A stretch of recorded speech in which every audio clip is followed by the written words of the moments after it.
sa tahimik na bayan ng San Roque, kung saan ang bawat sulok ay puno ng kabundukan at alingasngas ng mga puno. Sa gabi, kilala ang manghihilot na si Aling Dalisay. Matanda na siya, ngunit matibay pa rin ang kaniyang katawan at ang kaniyang kamay ay tila may mahiwagang kakayahan na nagpapagaling ng sakit.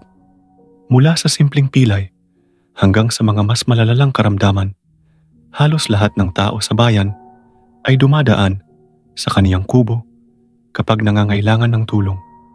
Ang kubo niya ay nasa dulo ng masukal na gubat, palaging nalilikid ng hamog kahit sa tanghaling tapat. Sa ilalim ng malamlam na liwanag ng buwan, ang hangin sa San Roque ay laging malamig na parang may palaging nakatingin mula sa kadiliman ng gubat. Sa araw, ang mga tao ay abala sa kanilang mga gawain, pagtatanim, pag-aani at pagtitipon sa maliit na palengke.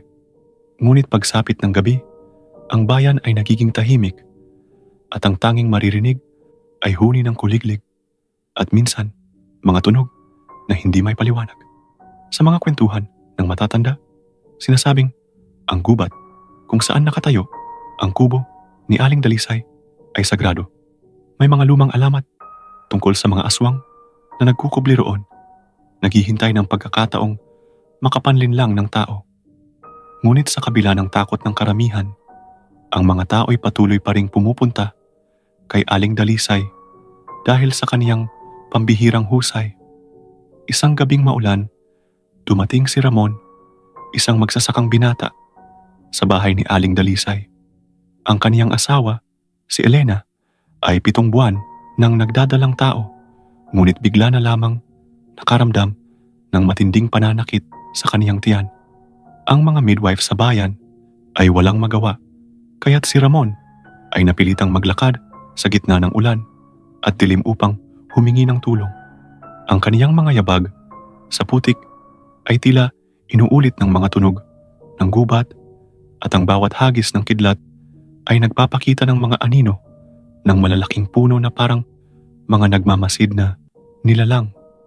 Pagdating niya sa kubo, pinagbuksan siya ni Aling Dalisay na para bang alam na niya ang pagdating ng binata. "Pasok ka," mahinang sabi ng matanda, ngunit ang tono ng kaniyang boses ay tila nagiiwan ng lamig sa hangin. Sa loob, masangsang ang amoy ng mga halamang gamot at langis na nakalagay sa iba't ibang bote at garapon. May mga anino ng halamang nakasabit sa kisame at sa gilid ng kuwarto ay may altar na puno ng kandila at mga kakaibang anting-anting. "Ang asawa mo?" tanong ni Aling Dalisay habang hinuhugasan ang kaniyang kamay sa isang palanggana na may tila madilim na tubig. Ano ang nangyari? Hindi makapagsalita si Ramon sa una, ngunit sa huli ay naikwento niya ang mga nangyari. Habang nagsasalita siya, napansin niyang hindi siya direktang tinitingnan ng matanda. Ang mga mata nito ay nakatuon sa kung saan tila may ibang bagay itong nakikita sa dilim ng kubo. Nang matapos ang kwento ni Ramon, tumango si Aling Dalisay at kumuha ng isang kahoy na mangkok mula sa ilalim ng kaniyang mesa. Naglagay siya ng pulbos na kulay abo at sinabuyan ito ng tubig. Bumula ito at naglabas ng usok. "Dalhin mo ako sa inyong bahay," utos ni Aling Dalisay. Ngunit bago sila umalis, kumuha siya ng isang puting tela, isang itim na kandila at isang maliit na bote ng pulang likido na parang dugo. Sa daan pa uwi, parang mas lumalakas ang ulan. Si Ramon ay pilit na inaagapayan si Aling Dalisay, ngunit ang matanda ay tila hindi alintana ang bigat ng ulan at putik. Napansin ni Ramon na sa bawat madilim na bahagi ng kanilang daanan, parang may mga mata na nakasilip sa kanila mula sa gubat. Hindi niya mapigilang kabahan, ngunit sinisisi niya ang sarili sa kaniyang takot. Siguro'y ang kaniyang imahinasyon lang, sabi niya sa sarili. Nang marating nila ang bahay, sinalubong sila ng iyak ni Elena. Si Elena ay nakahiga sa banig, nanginginig, at ang kaniyang balat ay mukhang mas maputla kaysa dati. Ang kaniyang tiyan ay tila kumikilos nang hindi normal na para bang may ibang bagay na gumagalaw sa loob nito bukod sa sanggol. Habang ini-inspeksyon ni Aling Dalisay si Elena, napansin ni Ramon na ang hangin sa loob ng kanilang bahay ay tila biglang tumigil. Ang kaluskos sa labas ay nawala at ang tanging naririnig ay ang mahihinang bulong ni Aling Dalisay habang siya'y nananalangin. Ngunit ang bulong na iyon, kahit mahina, ay tila nagdadala ng bigat sa hangin na parang may bumaba sa kanila mula sa itaas. Habang si Aling Dalisay ay patuloy sa kaniyang ginagawa, napansin ni Ramon na ang kandila na kaniyang sinindihan ay may kakaibang usok. Sa halip na pumaitaas, ang usok nito ay parang gumagapang pababa, papunta sa sahig at unti-unting naglaho sa ilalim ng banig kung saan nakahiga si Elena. Hindi na napigilan ni Ramon ang kaniyang takot. Ano ang nangyayari? Tanong niya, halos pabulong. Ngunit hindi sumagot si Aling Dalisay. Ang kaniyang mga mata ay nakapikit at ang kaniyang kamay ay nakapatong sa tiyan ni Elena. Ang kaniyang mga labi ay patuloy na bumibigkas ng mga salitang hindi maintindihan, habang ang lamig sa paligid ay tila lumalala. Tumingala siya at sa unang pagkakataon, si Ramon ay nanatiling nakatayo sa gilid ng pinto. Ang kaniyang mga kamay ay nanginginig habang hawak ang basang sombrero. Ang malamig na hangin sa loob ng bahay ay tila nanunuot hanggang buto. Ngunit ang mas mabigat na pakiramdam ay ang hindi may paliwanag na tensyon na tila umiikot sa paligid. Ang bulong ni Aling Dalisay ay unti-unting tumigil at binuksan niya ang kaniyang mga mata. May kakaibang liwanag sa mga ito. Parang may alam siyang hindi kayang may paliwanag ng salita. Dalhin mo ang puting tela at ikalat mo sa ilalim ng banig, sabi niya kay Ramon. Ang boses niya ay mababa, ngunit mariin, na parang may bigat ang bawat salitang kaniyang binitiwan.